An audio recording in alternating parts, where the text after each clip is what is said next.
हम प्रार्थना करें। सर्वशक्तिमान ईश्वर पिता, पुत्र और पवित्र आत्मा के नाम में आमीन। हे परम दयालु प्रेम पिता परमेश्वर, इस प्रातः के समय में हम तेरे दास दासियाँ तेरी आराधना करने के निमित्त हम तेरी ओर आंखें उठाते हैं। तो हमारे मन अंतःकरण विवेक को शुद्ध और पवित्र कर और हमारे होठों को खोल कि हम तेरी स्तुति आराधना करें, तेरे पवित्र वचनों पर हम ध्यान कर सकें और हमारा जीवन तेरे मार्ग में आनंद के साथ आगे बढ़ने के लिए पवित्र आत्मा के सामर्थ्य से परिपूर्ण होने पाएँ। तेरी इच्छा को पूरी करें और हम तेरे अनंत जीवन के वारिस होने पाएँ, हमारे प्रभु यीशु ख्रीस्ट के द्वारा। आमीन। आइए हम इस समय परमेश्वर की महिमा के लिए एक गीत गाएं।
प्रातःकालीन आराधना से आराधना आरंभ करें। परमेश्वर का वचन यूहन्ना पहला अध्याय 11 और 12 पद में यूँ कहता है, वह अपने घर आया और उसके अपनों ने उसे ग्रहण नहीं किया, परंतु जितनों ने उसे ग्रहण किया उसने उन्हें परमेश्वर के संतान होने का अधिकार दिया। हे प्रभु, तो हमारे होठों को खोल, तो हमारे मुंह तेरी स्तुति करेंगे। हे प्रभु, हम सवेरे अपनी प्रार्थना तुझसे ही करते हैं, तू हमारी पुकार पर अवश्य ध्यान देगा। परमेश्वर पिता हमारे सृष्टिकर्ता की महिमा हो, उसके पुत्र हमारे मुक्तिदाता की महिमा हो, उसके आत्मा हमें पवित्र करने वाले की महिमा हो, जैसे आदि में थी, अब है और सदा जुगान जुग होती रहेगी। आमीन। हे सब सामर्थी प्रभु परमेश्वर, तू पवित्र पवित्र पवित्र है। स्वर्ग और पृथ्वी तेरे स्वरूप से परिपूर्ण है। परम धाम में तेरी महिमा हो। हम सब शक्तिमान परमेश्वर के सामने दीनता से अपने पापों का अंगीकार एक साथ करें। हे परम पवित्र और परम दयावान परमेश्वर, हम मानते हैं कि हमने मन, वचन और कर्म से तथा भलाई करने में अपनी असफलता के द्वारा तेरे विरुद्ध और एक दूसरे के विरुद्ध पाप किया है। इसलिए हम तुझसे प्रार्थना करते हैं कि तू हम पर दया कर और हमारे पापों को क्षमा कर, हमारे प्रभु यीशु ख्रीष्ट के द्वारा। आमीन। सब शक्तिमान और दयावान परमेश्वर हमारे सब पापों को क्षमा करे और उन सब से हमें छुटकारा दे, हमें अपने जीवन सुधारने के लिए अनुग्रह दे और पवित्र आत्मा के सामर्थ्य से हमें भरपूर करे। आमीन। हम प्रार्थना करें। हे प्रभु हम पर दया कर। हे ख्रिस्ट हम पर दया कर। हे प्रभु हम पर दया कर। हे हमारे पिता, तू जो स्वर्ग में है, तेरा नाम पवित्र माना जाए। तेरा राज आए। तेरी इच्छा जैसी स्वर्ग में पूर्ण होती है वैसे पृथ्वी पर भी हो। हमारे दिन भर की रोटी आज हमें दे। हमारे अपराधों को क्षमा कर जैसे हमने अपने अपराधियों को क्षमा किया है। हमें परीक्षा में ना डाल परंतु बुराई से बचा, क्योंकि राज, पराक्रम, महिमा अब और सदा तेरे ही हैं। आमीन। हम प्रार्थना करें। हम आज की कलेक्ट प्रार्थनाओं से प्रार्थना चढ़ाएं। पवित्र आत्मा के अवतरण पर्व के पश्चात 11वां प्रभार की कलेक्ट प्रार्थनाओं से प्रार्थना करें। हे सब शक्तिमान परमेश्वर, तू सब लोगों को बुलाता है कि वे तेरी ओर फिरें और जिए। तेरा महान प्रेम जो ख्रीस्त पर प्रकट हुआ अंततः प्रत्येक हृदय को जीते, ताकि सभी उसी में, जिसने सबके लिए अपना प्राण दे दिया, जीवन पाएं। अर्थात तेरे पुत्र यीशु ख्रीस्त में, जो तेरे और पवित्र आत्मा के साथ एक परमेश्वर अब और सदा जीता और राज करता है। आमीन। हम प्रार्थना करें। हम मनुष्यों के परिश्रम के लिए प्रार्थना करें। हे सब शक्तिमान परमेश्वर, तूने अपने पुत्र यीशु ख्रीस्त के द्वारा मनुष्य जाति की उन्नति के लिए मनुष्य के परिश्रम को पवित्र किया। हम विनती करते हैं कि इस देश में उन उद्यमों पर आशीष उंडेल और जो उनमें लगे हैं, काम करते हैं, नौकरी करते हैं, व्यवसाय करते हैं, मजदूरी में हैं और भिन्न भिन्न प्रकार के काम करते हैं, उन सब लोगों को सफल कर कि सब परीक्षाओं और जोखिमों में सुरक्षित रहकर और अपने परिश्रम का योग्य फल पाकर वे तेरी इच्छा पर चलने से तेरी स्तुति करें, हमारे प्रभु यीशु ख्रीस्त के द्वारा। आमीन। हम इस समय के रोग को रोकने के लिए परमेश्वर से सहायता मांगे, प्रार्थना करें।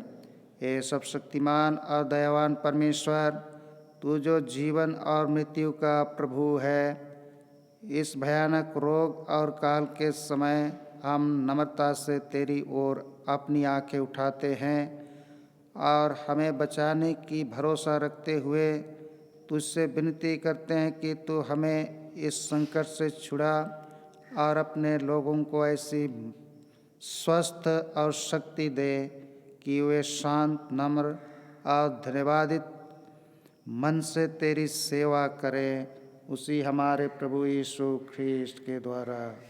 आमीन। हम प्रार्थना करें।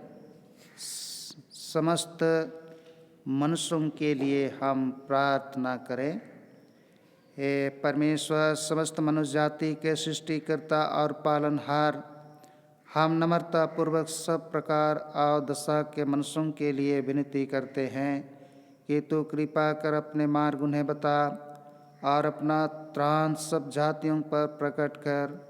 विशेषकर हम सर्वलौकिक कलीसिया की भलाई के लिए प्रार्थना करते हैं कि तेरे दयामय आत्मा से उसकी ऐसी प्रेरणा और अगुवाई हो कि जितने अपने को क्रिश्चियन कहते और बताते हैं वे सत्य के मार्ग पर पहुँचाए जाएं और विश्वास को आत्मा की एकता और मेल के बंधन और चाल चलन की धार्मिकता से धरे रहें।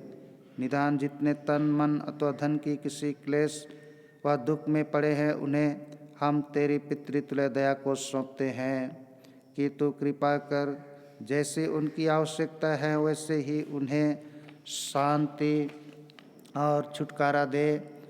उनके दुखों में उन्हें धीरज दे और उनके सब क्लेशों में उन्हें सुख के साथ पार कर दे। यह हम यीशु ख्रीस्त के निमित्त मांगते हैं। आमीन। हम सुसमाचार प्रचार के लिए प्रार्थना करें।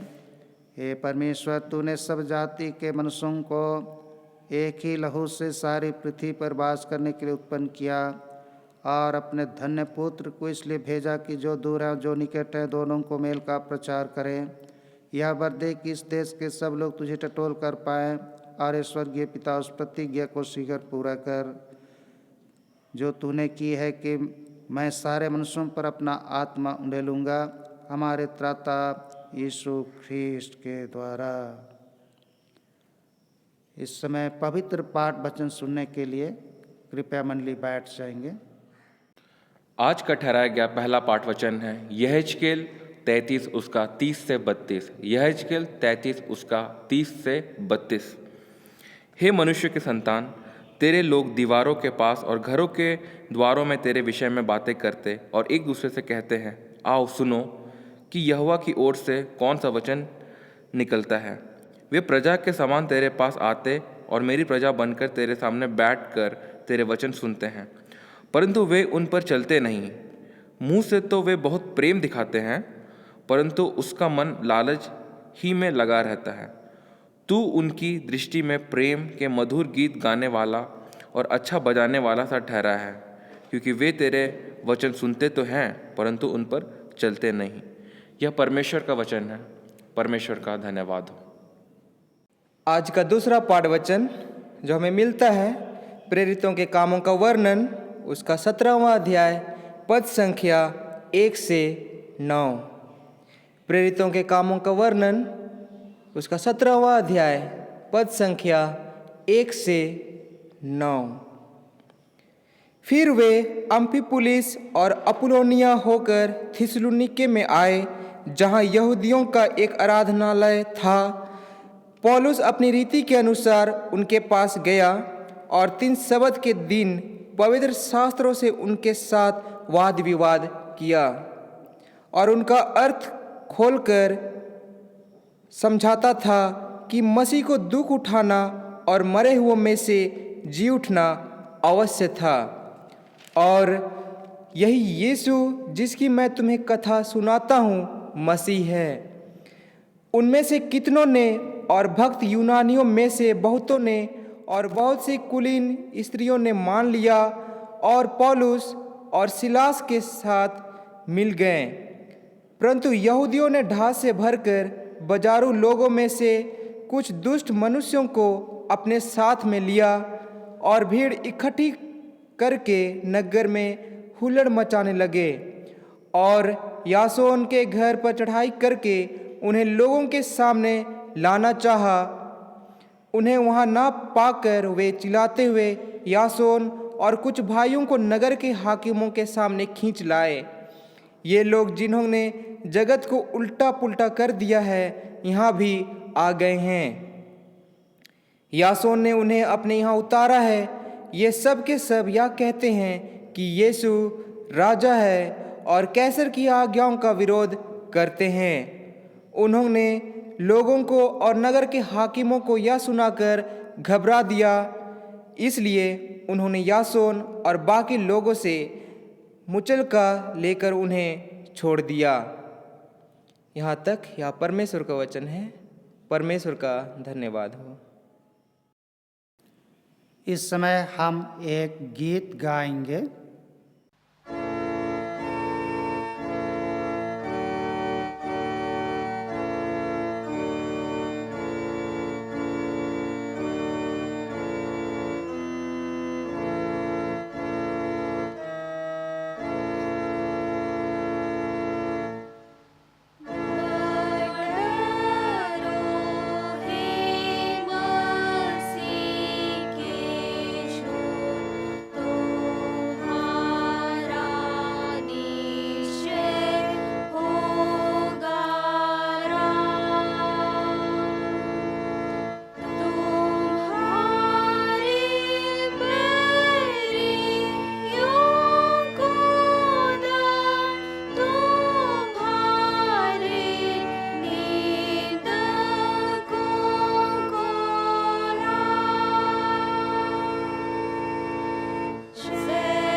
सुसमाचार।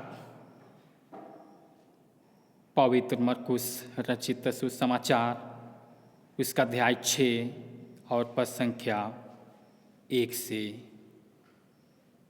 आरंभ होता है। हे प्रभु यीशु ख्रीस्त, तेरी महिमा हो। सुसमाचार, पवित्र मरकुस रचित सुसमाचार उसका अध्याय 6 पद संख्या 1 से। वहाँ से निकलकर वह अपने देश में आया और उसके चेले भी उसके पीछे गए। सब्त के दिन वह आराधनालय में उपदेश करने लगा और बहुत से लोग सुनकर चकित हुए और कहने लगे, इसको ये बातें कहाँ से आ गई? यह कौन सा ज्ञान है जो उसको दिया गया है? कैसे सामर्थ्य के काम इसके हाथों से प्रकट होते हैं?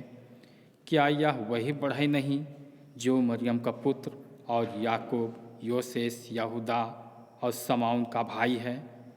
क्या उसकी बहिनें यहाँ हमारे बीच में नहीं रहती? इसलिए उन्होंने उसके विषय में ठोकर खाई। यीशु ने उनसे कहा, भविष्यद्वक्ता का अपने देश और अपने कुटुंब और अपने घर को छोड़ और कहीं भी निरादर नहीं होता।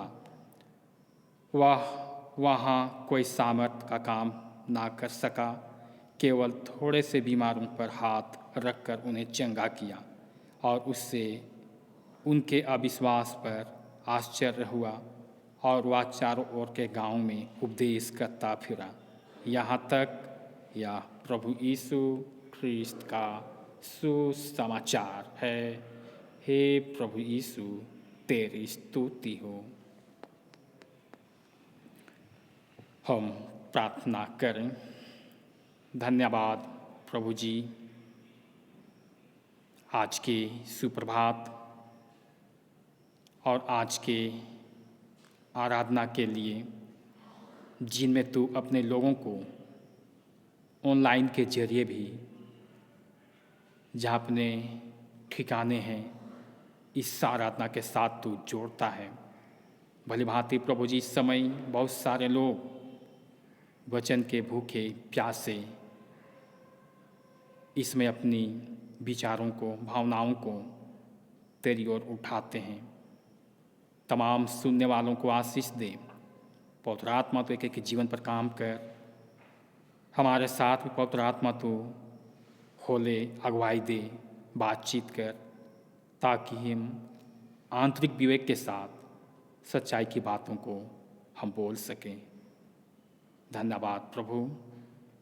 और इस समय तेरी उपस्थिति के साथ धन्यवाद करते हुए प्रार्थना हम यीशु के नाम से मांगते हैं, सुन और कबूल कर। आमीन। आप सबों को बहुत बहुत धन्यवाद। और इस समय जबकि हम इस आराधना में जुड़ने के साथ साथ हम प्रति रविवार प्रभु के वचन में से अवगत होते हैं और इनमें भिन्न भिन्न संदेशवाहक आपके बीच में आते हैं और आप तक परमेश्वर के वचन को पहुंचाने का प्रयास करते भी हैं। आज वैसे ही मैं भी आपके साथ हूं और परमेश्वर के वचन मैं आप तक इस ऑनलाइन के जरिए आपके घरों तक मैं पहुंचाना चाहता हूं। प्रभु मुझे आशीष दे और इसमें आप भले चंगे होंगे और निश्चय आप खुश रहिए, अपने कामों में भी व्यस्त रहिए और आशीष को आप पाते जाइए। हमारे ऐसी शुभकामना की प्रार्थना है प्रभु से। और इसी के साथ हम इस समय विषय वस्तु पर जाते हैं। जो विषय आज के लिए है सो लिखा है, परमेश्वर के संदेश वाकों का स्वागत और तिरस्कार दोनों होता है।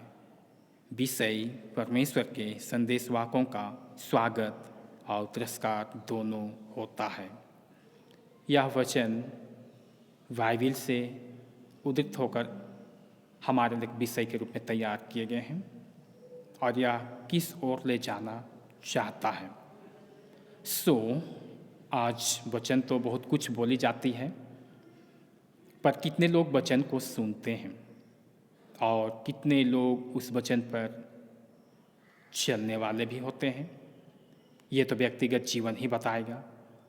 और इस रीति से भी प्रभु यीशु मसीह भी या संसार में वह वचन जिसने अधिकृत वचन ईश्वर की ओर से प्राप्त था और वह स्वयं भी ईश्वर होने के साथ साथ भी उसने हम मानव जातियों के मध्य वो प्रकट होकर के वो सच्चाई के साथ, बड़ी हिम्मत के साथ वो वचन रखते थे।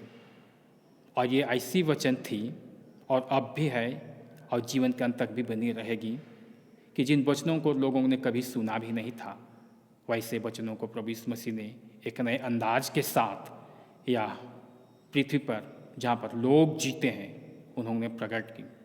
तो पता चला कि बहुतों ने बहुत सी बातों को पसंद भी किए, बहुत बातों में बहुत से लोग पसंद नहीं भी किए। हो सकता है आज हमारे बीच में भी इस आधुनिक युग में वैसी ही परिस्थिति है, पर एक बात हमें जानने की आवश्यकता है कि यीशु मसीह सबका प्रभु है और वह वचन सबके लिए लेकर आया था और वह वचन सबको आवश्यक है और इसलिए कि यह वचन सब तक पहुँचे और किसी को किसी भी बातों में उतावला होने की कोई आवश्यकता नहीं है, क्योंकि प्रभु ने अपने वचन को हमारे बीच में इसलिए रखा कि कोई भी नष्ट ना हो, सब जीवन की ओर बढ़े। और जिस जीवन के विषय में प्रभु यीशु मसीह ने बतलाया, वह जीवन आज तक पृथ्वी के बहुत सारे लोग नहीं जानते हैं, क्योंकि यह पृथ्वी में हमारा जीवन जो है, जो सांसारिकता है, संसार के साथ लगाव है।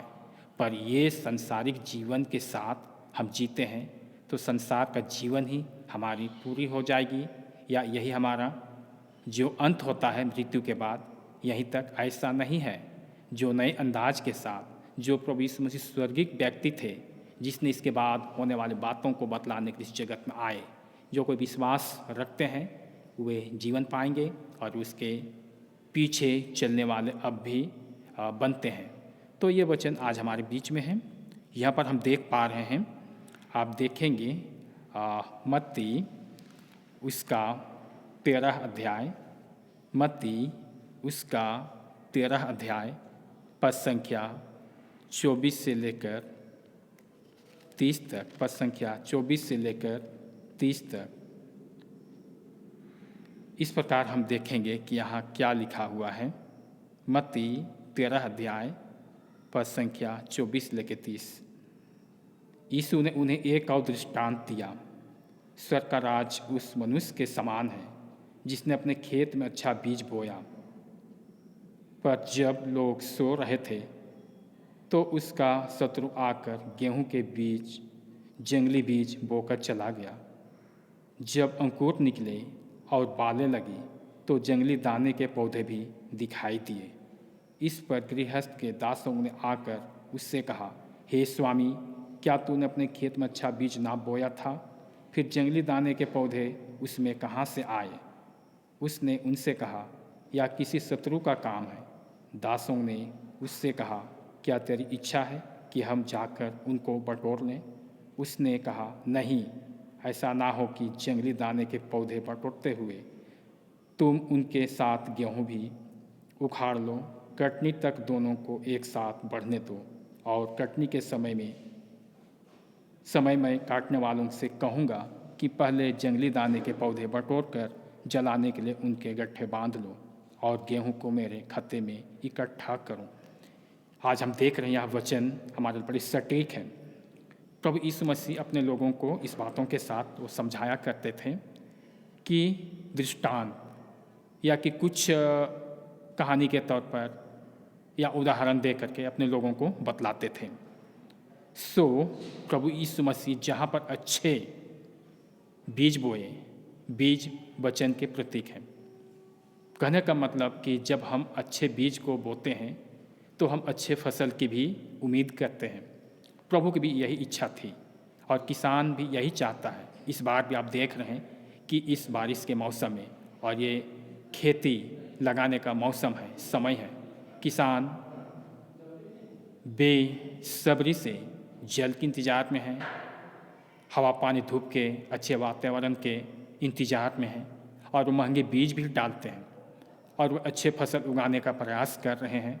और इस प्रकार देखते हैं कि प्रभु यीशु मसीह भी अच्छे बीज को डालते हैं मनुष्यों के बीच में, अर्थात कि बीज वचन का प्रतीक है। इसलिए कि यीशु ने वह वचन अपने लोगों के बीच में डाला था, उनमें से बहुतों के विवेक पर ये अच्छे विश्वास योग्य निकले और बहुतों के जीवन पर ये अच्छी बातें नहीं हुई।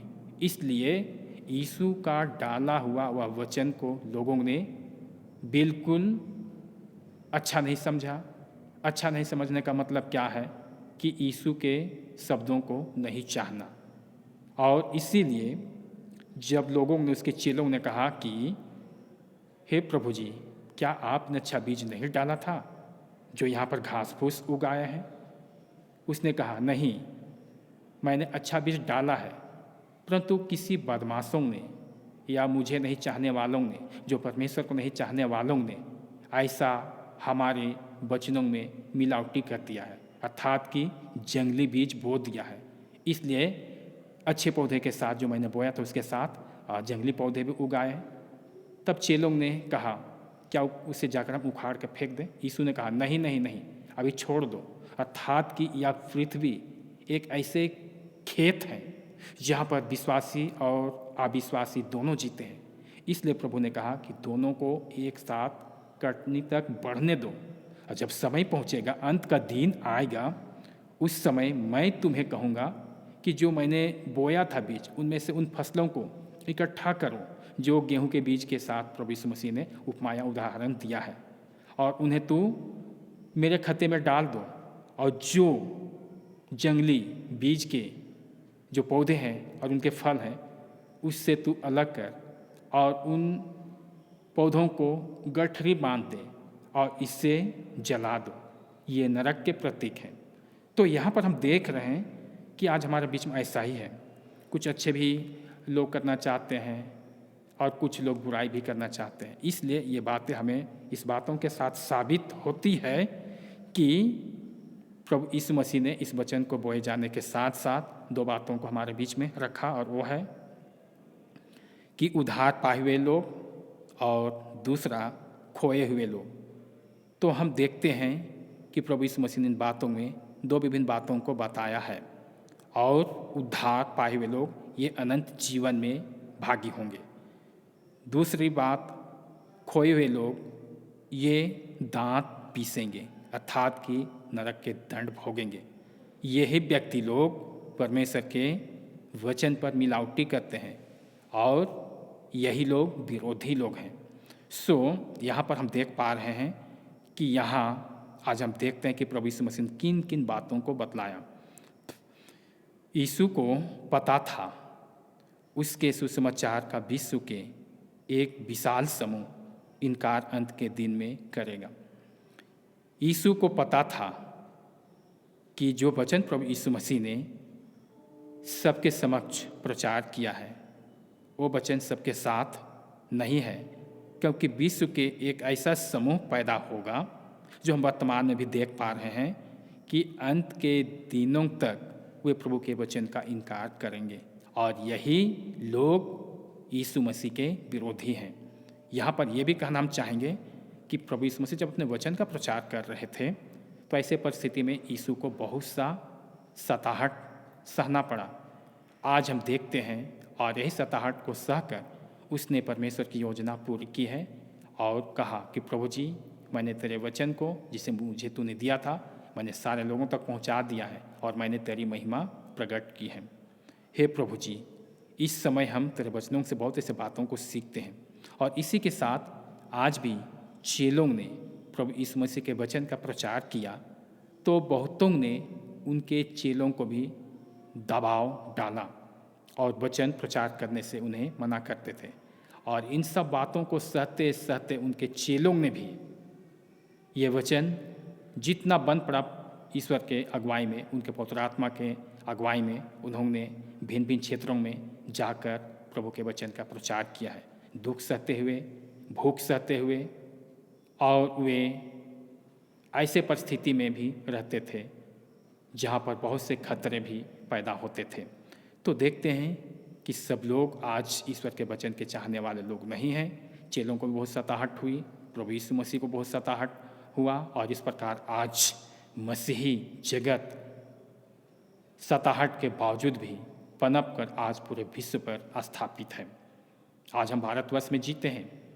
आप सुन रहे वचन, हम मसीहों को कैसा विश्वास करना चाहिए, कैसा जीवन व्यतीत करना चाहिए, क्या प्रभु का वचन सुनकर आज हमें यूँ ही जो इस पृथ्वी में जब हम जीते हैं तो केवल इस पृथ्वी के जीवन तक के लिए केवल हम इन्हें विश्वास करें? नहीं, इसके बाद के बातों के विषय में प्रभु यीशु मसीह ने बताया है, उसके विषय में भी विश्वास करना चाहिए, और प्रभु यीशु मसीह का मुख्य थीम यही है। हम देखते हैं कि यीशु को पता था कि उसके सुसमाचार का विश्व के एक ऐसे समूह, जब दुनिया का अंत भी होगा उस समय तक भी यह वचन को इनकार करेंगे। हम यहाँ पर देखते हैं, यदि पृथ्वी को सुसमाचार से खमीर कर दिया जाए तो भी बुराई अच्छाई के साथ विश्व के अंत तक बनी रहेगी। ये प्रभु यीशु मसीह इन बातों को जानते हैं। इस समय दोबारा फिर से आपको कहना चाहूँगा कि पृथ्वी जहाँ पर हम इस समय जीते इस संसार में, और इस संसार में जीने के साथ साथ हम देखते हैं कि सब लोगों को खमीर बनने की आवश्यकता है, लेकिन खमीर नहीं होकर के लोग क्या कर रहे हैं, आज बर्बाद हो जा रहे हैं और कोई काम का नहीं। लोग पृथ्वी के जीवन के साथ अपना लगाव बनाकर वे इतना ही सीमित जीवन व्यतीत कर रहे हैं। इसलिए प्रभु यीशु मसीह ने कहा, पृथ्वी को यदि प्रभु यीशु मसीह के शुभ वचन के साथ भी खमीर कर दिया जाए या उसको शुद्ध कर दिया जाए, तो भी यह पृथ्वी पर बहुतों पर बुराई अच्छाई के साथ विश्व के अंत तक बनी रहेगी।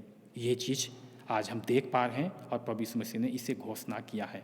सो जितने लोग प्रभु यीशु मसीह को विश्वास करते हैं वे अच्छे लोग हैं, वे परमेश्वर के वचन पर विश्वास रखते हैं, वे परमेश्वर के चाहने वाले लोग हैं, क्योंकि सबको पता है कि यह ब्रह्मांड को रचने वाला प्रभु यीशु मसीह जो परमेश्वर जिसका आत्मा जल के ऊपर मंडराता था और उन्हीं में से होकर के प्रभु यीशु मसीह रूप धारण किया, मानव इंसान का शक्ल अवतार करके इस जगत में आया। आज बहुतों ने कह दिया कि यीशु मसीह को हम नहीं जानते, इसलिए नहीं जानते क्योंकि मरियम और यूसुफ का बेटा है, क्योंकि उनके माता पिता हमारे बीच में रहते हैं, तो उसका बेटा परमेश्वर नहीं हो सकता है। ये कदापि ऐसा कहने से नहीं हो सकता, परंतु परमेश्वर ने जिसे तैयार करके भेजा, यीशु मसीह पर अपना स्टाम्प डाल दिया, अधिकृत वचन दे दिया और प्रभु यीशु मसीह पवित्र आत्मा के द्वारा से इस जगत में पैदा होकर के आए और सबके समक्ष परमेश्वर के प्रगटीकरण का उन्होंने क्या किया है, प्रदर्शन किया है, बतलाया है और इस पर आज हमें विश्वास लाने की आवश्यकता है। यहाँ पर देखते हैं इज्जत और बेइज्जत यहाँ आज संदेशवाहकों को होती है, यीशु को भी हुआ, प्रेरितों को, चेलों को भी हुआ और आज वर्तमान जीवन में जितने योद्धा जो सुसमाचार प्रचारक हैं, इन लोगों को भी आज दुख और तकलीफ होते हैं। सो यहाँ पर देखते हैं लूका, हम देखेंगे लूका 4 अध्याय उसका 20 पद से लेकर 22 पद तक हम देखेंगे। लूका 4 अध्याय उसका 20 पद से 22 पद तक हम देखेंगे। इसमें क्या लिखा है, तब उसने पुस्तक बंद करके सेवक के हाथ में दे दी और बैठ गया और आराधनालय के सब लोगों की आंखें उस पर लगी थी। तब वह उससे कहने लगा, आज ही यह लेख तुम्हारे सामने पूरा हुआ। सब ने उससे सराहा और जो अनुग्रह की बातें उसके मुंह से निकलती थी उनसे अचंभित हुए और कहने लगे, क्या यह यूसुफ का पुत्र नहीं? आज हम देखते हैं कि बहुतों ने इनके वचनों को समझ पाए और बहुतों ने नहीं। यहाँ दोनों बातें कि यीशु को वहाँ पर बहुत से चाहने वाले लोग भी थे और बहुत लोग नहीं चाहने वाले लोग भी थे, जो प्रभु यीशु मसीह ने उस मंदिर में जब परमेश्वर के वचन पढ़कर उनको सुनाया तो उनके शब्दों से लोगों को कुछ विरोधाभास पैदा हुई और इस बातों के साथ प्रभु को कुछ अलग अंदाज में देखने लगे। सो यहाँ पर हम देखते हैं कि ऐसा हमारे लिए लिखा गया है और इसी के साथ हम लूका 4:28 से 30 में भी देखते हैं। लूका 4:28 से हम 30 में भी देखते हैं यहाँ पर क्या लिखा हुआ है, हम देखेंगे।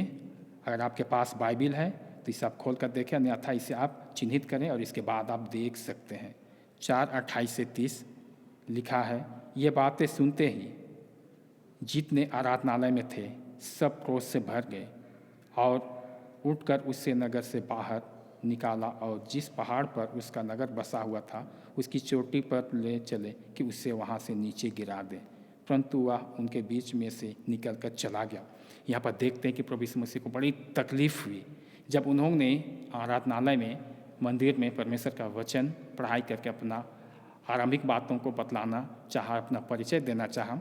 यहाँ पर बहुत से लोग रूढ़िवादी विचार रखने वाले थे, जो परंपरावादी थे, जो अपने उन समाज में ऐसे बातों को रखते थे और उस पर उनको अपने प्रजा को वे चलाते थे। जब प्रभु यीशु मसीह एक नई व्यवस्था के साथ उन्हें शिक्षा देना प्रारंभ किया तो उन बड़े पंडित पुरोहित जो अपने आप को ज्ञानवान समझते थे वे प्रभु यीशु मसीह के विरोधी बन गए और उनमें से अपने पीछे सारी प्रजा को एक करके उन्हें तुरंत क्या करने लगे कि उस आराधनालय से बाहर निकाल दिए और क्रोध से भर गए। और जब उन्हें बाहर निकाले और उससे एक पहाड़ी चोटी पर उन्हें ले जाकर उन्हें धक्का देने का प्रयास किया, पर ऐसा नहीं हुआ। प्रभु यीशु मसीह ने अपनी शक्ति के द्वारा से वहाँ से वह जगह छोड़कर दूसरे जगह चला गया। तो यहाँ पर देखते हैं कि प्रभु यीशु मसीह को बड़े ही बेइज्जत का सामना करना पड़ा। और इस बातों के साथ आज हम देखते हैं हमारे बीच में और भी बातें हैं जो लूका 2:34 इसमें क्या लिखा हुआ है हम देखेंगे। तब शमौन ने उनको आशीष देकर उसकी माता पिता से कहा, देख वह तो इसराइल में बहुतों के गिरने और उठने के लिए और एक ऐसा चिन्ह होने के लिए ठहराया गया है जिसके विरोध में बातें की जाएंगी, वरन तेरा प्राण भी तलवार से वार पार छिद जाएगा। इससे बहुत हृदयों के विचार प्रकट होंगे। यहाँ पर देखते हैं कि जब यीशु मसीह जब बालक थे और इनको मंदिर में अर्पण किया गया था और मंदिर में अर्पण करने के बाद उनके विषय में जो होने वाली थी उन बातों को बतलाया गया। शमौन एक धर्मी व्यक्ति था, वह भक्त था और तब परमेश्वर की इच्छा योजना के अनुसार उन्हें मंदिर में समर्पण किया गया और इसके साथ उन्होंने प्रभु से प्रार्थना कर प्रभु को उनके हाथों में सौंप दिया। और तब परमेश्वर का ज्ञान उन भक्त धर्मी जन शमौन पर आया और उसने उनके माता पिता या वहाँ पर सुनने वाले सबों के बीच में प्रकट कर दिया और कहा, देखिए यह बालक एक ऐसा व्यक्ति है जो सबों के जीवन के लिए भेजा गया है, पर बहुत से ऐसे बातों में उनको दुख उठाना पड़ेगा, ये एक चिन्ह है। इसलिए मरियम को इस बात सुनकर बड़ी ही तकलीफ पहुंची। उसने सोचा और तब उन्हीं बातों को शमौन नामक व्यक्ति जो धनी व्यक्ति था कहा कि तेरा प्राण भी वार पार छिद जाएगा, इतने दुख प्रभु यीशु मसीह को उठाने पड़ेंगे और इसी के साथ अपने लोगों को उद्धार करेगा। तो यहाँ देखते हैं कि इज्जत बेइज्जत बहुत बातों में हुआ है, फिर भी आज प्रभु का सच्चाई क्या छिपा नहीं छिपा। इसलिए आज हम कलीसिया को बढ़ने दें। कलीसिया तो एक एक व्यक्ति हैं जो प्रभु यीशु मसीह पर विश्वास करते हैं। इसलिए आज हम कलीसिया में जीने के साथ हमें विरोधाभास की बातें करने की कोई आवश्यकता नहीं है। हमें मसीह बुलाहट के प्रति वफादार बने रहने की आवश्यकता है। आज हम मसीह में बुलाए गए हैं तो मसीह के साथ हम मारे गए और मसीह के साथ हम जीवित भी हैं। इसलिए कि आज ऐसा ही है कि एक विश्वासियों को इस प्रकार का एक मसीह जीवन को विश्वास करके हमें जीने की आवश्यकता है। अब यहाँ पर देखते हैं कि इज्जत लूका 2:42 से 44, लूका 2:42 से 44 हम यह पद हम देखेंगे। लूका 2:42 से 44 यह लिखा है, जब यीशु 12 वर्ष का हुआ तो वे पर्व के रीति के अनुसार यरूशलेम को गए। इस तरीके से हम यहाँ देख पा रहे हैं कि हमारे बीच में बहुत से बातों में प्रभु के जो इच्छा थे उससे प्रकट करने हेतु उसे मंदिर में पहुँचाया गया और इसलिए कि प्रभु को तैयार किया जा रहा था और प्रभु इस रीति से दुख और सुख को सहने के लिए वह तैयार था। तो हमने लूका 4:42 से 44 को देखने का प्रयास किया है। 4:42 से 44 इसमें क्या लिखता है, जब दिन पूरा हुआ तो वह निकलकर एक सुनसान जगह में गया और भीड़ की भीड़ उससे ढूंढती हुई उसके पास आई और उससे रोकने लगी कि वह उनके पास से ना जाए, परंतु उसने उनसे कहा, मुझे अन्य नगरों में भी परमेश्वर का राज का सुसमाचार सुनाना अवश्य है, क्योंकि मैं इसीलिए भेजा गया हूँ। और वह गलील के आराधनालयों में प्रचार करता रहा। यहाँ पर बहुत से लोग हैं जो बातें प्रभु बातचीत कर रहे थे, तो ऐसी बातों को उन्होंने कभी सुना ही नहीं था। और यहाँ देख पा रहे हैं कि यहाँ लोग यीशु को काफ़ी इज्जत दे रहे हैं, क्योंकि इसलिए कि यीशु के वचन में बहुत सी शक्ति है और यीशु जैसा बोलते थे वैसा होता भी था।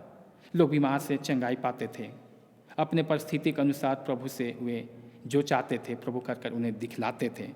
इसलिए हम देखते हैं कि लोगों को न केवल शारीरिक चंगाई, भूखों को भोजन खिलाना, मुर्दों को जिलाना केवल काम नहीं था, परंतु इसलिए ऐसा काम कर रहा था कि लोग देखें और प्रभु की सच्चाई को जाने।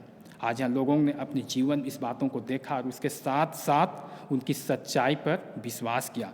इन्होंने आज यीशु को बड़ी इज्जत दिया और कहा कि प्रभु जी तू हमारे क्षेत्र से मत जा, यहीं रह। लेकिन प्रभु ने क्या कहा, नहीं, मुझे आपको सुसमाचार सुनाने के साथ साथ और दूसरे क्षेत्रों में भी जाना है, क्योंकि मैं सबके लिए तशरीफ़ लेकर के आया हूँ ताकि सबके बीच में ये वचन प्रकट हो जाए। तो आज हम इस वचन को सुनते हैं, कलीसियाओं में, घरों में बाइबल पढ़ते हैं, इसमें तो हम उन्हीं बातों को अपने जीवन में उतारें जो प्रभु हमसे और आपसे अपेक्षित हैं, और जो हम सीखते हैं ये वचन आज हमारे लिए मनोप्रांत बने रहें। जैसे कि शुरुआत में मैंने कहा कि जीवन के अंत तक बहुत ऐसे लोग हैं जो परमेश्वर के वचन का विरोध करते रहेंगे, पर हम और आप ऐसे नहीं, क्योंकि आप और हमने सच्चाई को जान लिया है।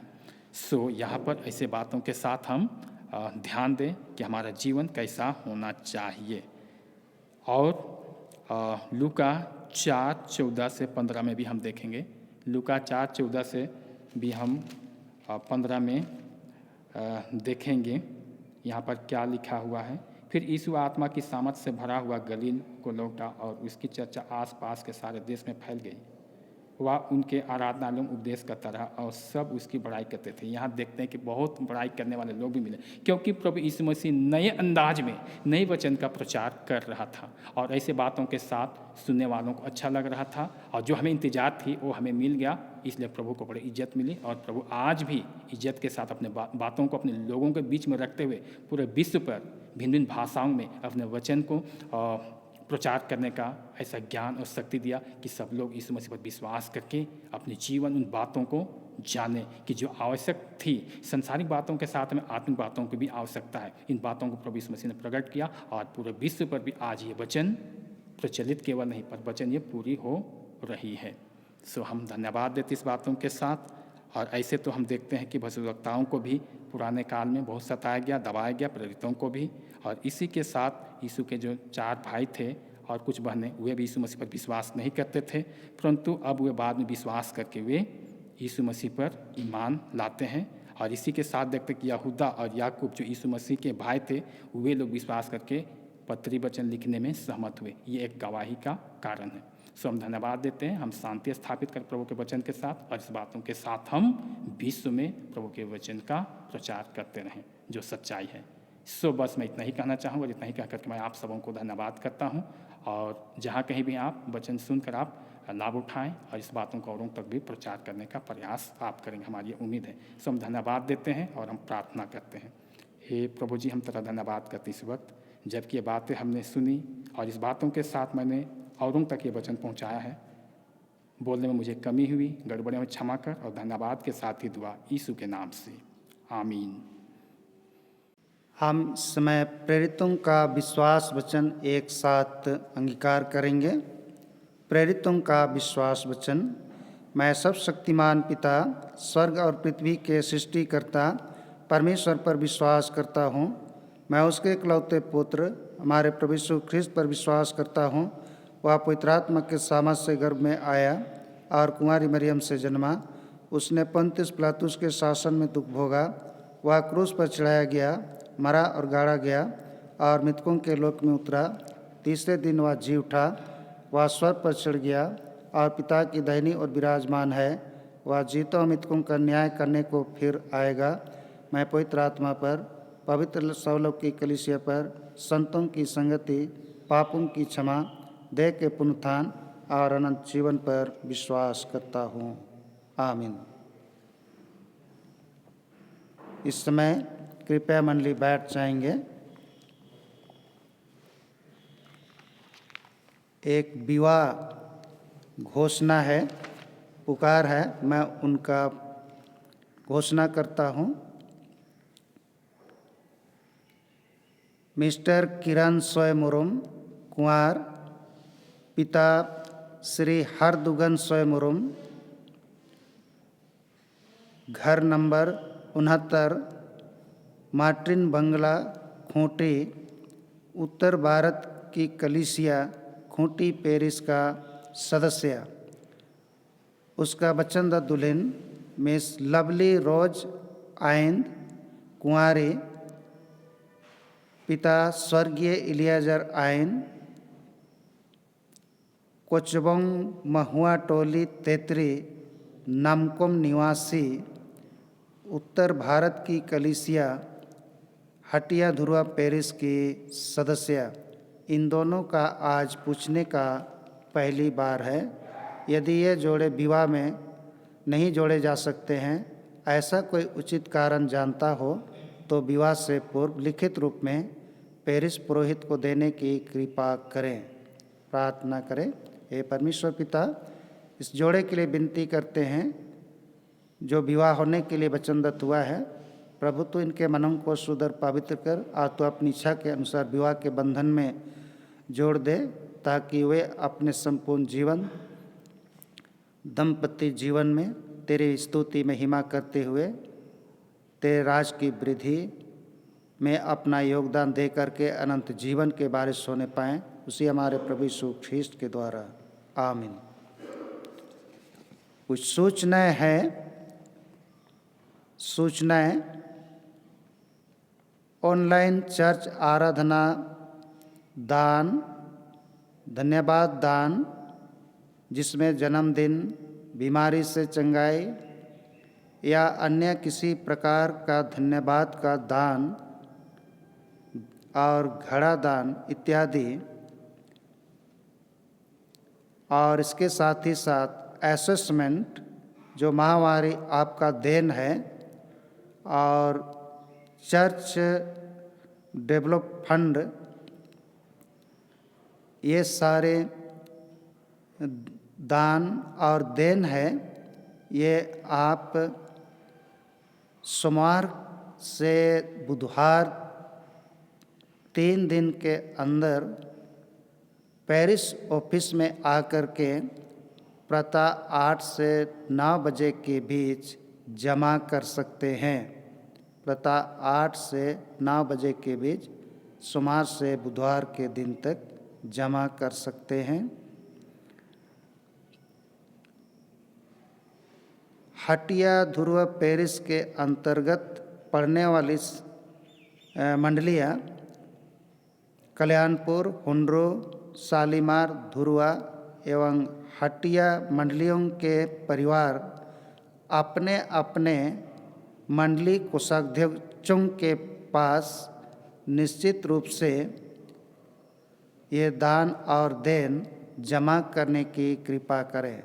हटिया ध्रुव पेरिस के सभी मंडलियाँ अपने अपने खजांची के पास ये दान और देन निश्चित रूप से जमा करने की कृपा करें।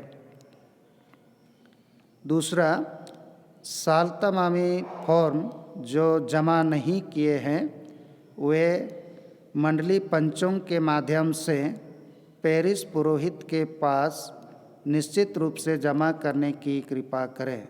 साल्तामामी फॉर्म सभी मंडलियों के लिए है।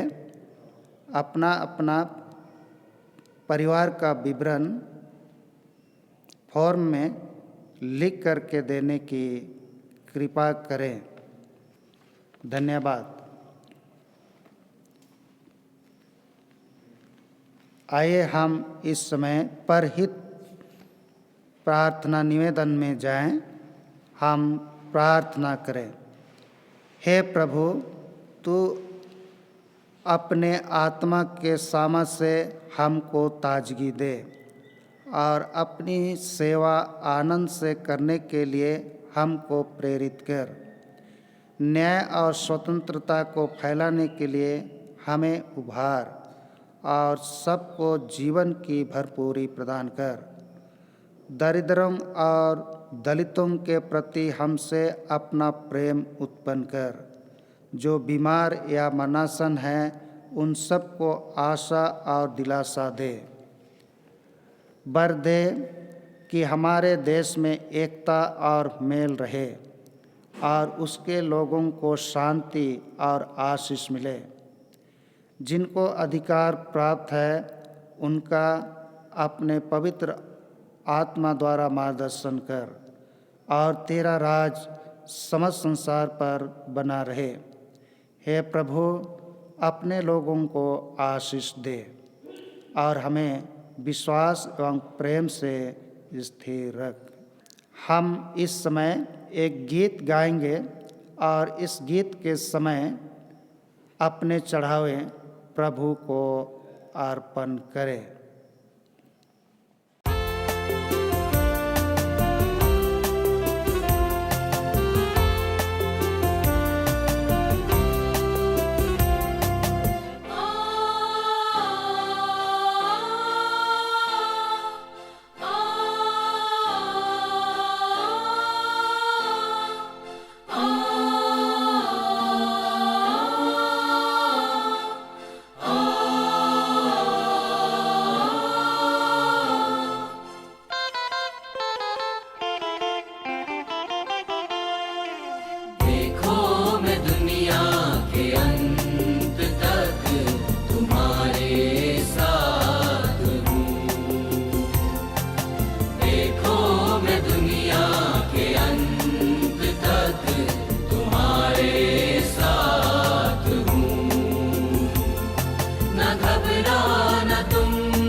हम दान के लिए प्रार्थना करें। हे परमेश्वर, जगत के सृष्टिकर्ता, सब कुछ तेरी ओर से मिलती है और तेरी ही संपत्ति में से हम तुझे यह दान तेरी महिमा के लिए अर्पित करते हैं। इसे ग्रहण कर, शुद्ध और पवित्र कर और तो अपनी पवित्र कलीसिया के काम में ला, हमारे प्रभु यीशु ख्रीस्त के द्वारा। आमीन। हम इस समय धन्यवाद की प्रार्थना चढ़ाएं। जन्मदिन के लिए प्रार्थना चढ़ाएं। जन्मदिन में निम्नलिखित जनों के लिए रिमिल देमता, आयुष देमता और मिस्टर नोएल गुड़िया के लिए हम प्रार्थना चढ़ाएं। हम परमेश्वर को धन्यवाद दें कि परमेश्वर ने इन लोगों को आशीष दी है, जीवन दिया है। हे सब शक्तिमान, परम दयालु, प्रेमी पिता परमेश्वर, तेरी दया सारी सृष्टि पर बनी रहती है। तूने अपनी बड़ी दया से अपने इन प्रियों को रिमिल देमता, आयुष देमता और नोएल गुड़िया, इनको 1 साल तक सुरक्षित रखा और अपने जन्मदिन के अवसर पर प्रभु तेरे नाम की महिमा करते हैं और हम सब धन्यवाद करते हैं। गत वर्ष तूने अद्भुत रीति से इन सब की रक्षा रखवाली की है। अपनी उपस्थिति से तूने इन सब के जीवन को सुशोभित किया। इन सब बातों के कारण हम तेरी स्तुति करते हैं और विनती करते हैं कि तू कृपा करके सब पापों को क्षमा करके इनकी ऐसी सहायता कर कि वे तेरी कृपा कभी ना भूलें, परंतु इस नए साल में जिसमें वे तेरी बड़ी कृपा से प्रवेश कर रहे हैं, तेरा बड़ा प्रेम पहचान के तुझ पर भरोसा रखें कि हर एक दुख सुख के समय तेरी इच्छा के अधीन रहें। तू अपने अत्यंत अनुग्रह के द्वारा इनकी अगुवाई कर और अपनी निरंतर सहायता से आगे बढ़ा कि इस नए साल में वे अपने सब कार्यों को तुझ में प्रारंभ करते रहें और तुझी में समाप्त कर धन्यवादित हृदय से स्वयं को तुझे अर्पित करें और तेरे पवित्र नाम की महिमा करते रहें और अंत में तेरी दया से अनंत जीवन प्राप्त कर सकें, हमारे प्रभु यीशु ख्रीस्त के द्वारा। आमीन। हम बीमारी से चंगा होने के बाद परमेश्वर को धन्यवाद देना चाहते हैं। हम उनके साथ परमेश्वर को धन्यवाद दें और विशेष करके विशेष प्रीता देमता कोविड बीमारी से चंगा हो गए हैं, उसके लिए परमेश्वर को धन्यवाद दें। हे सब शक्तिमान परमेश्वर, समस्त दया के पिता, हम तुझे धन्य मानते और तेरी बड़ाई करते हैं कि तूने अपने विश्वासियों की प्रार्थनाओं को सुना है और अपने इस दासी प्रीता देमता को जो रोग और दुख के बिछौने पर पड़ी थी, उस बड़ी विपत्ति और जोखिम में बचा के भी भला चंगा किया है।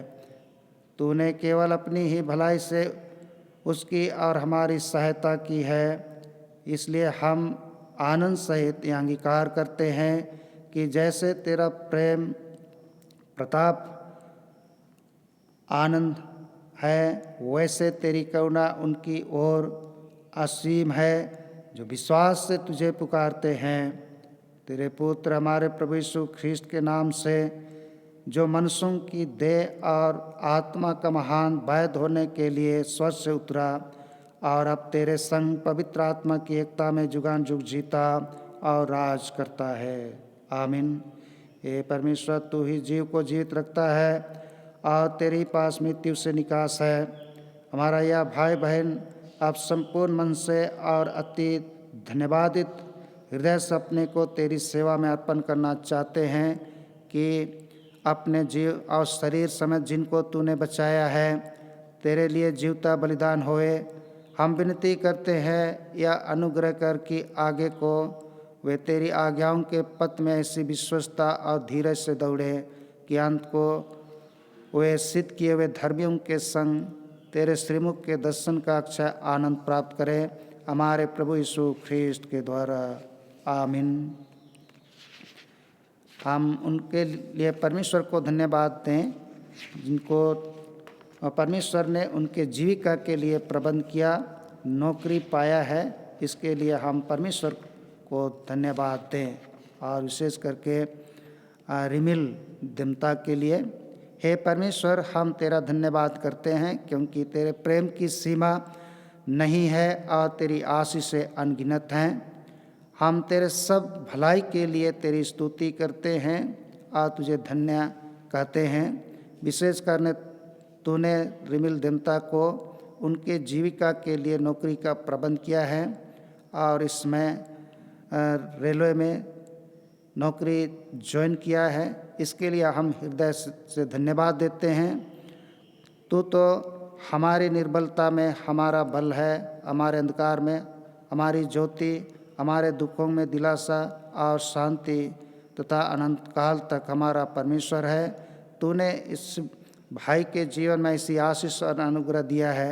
इन सब के लिए धन्यवाद देते हैं और अपने उन सब कार्यों को जिनको तूने सौंपा है विश्वासपूर्वक पूरा कर सके, जिसके द्वारा अपने जीवन के भलाई के कामों को करते हुए एक दूसरे की बढ़ती और विकास के साथ साथ तेरे नाम की महिमा के लिए अपने संपूर्ण जीवन को तुझ में बिताएं और तेरे अनंत जीवन के बारिश होने पाएँ। हमारे प्रभु यीशु ख्रीस्ट के द्वारा, आमीन।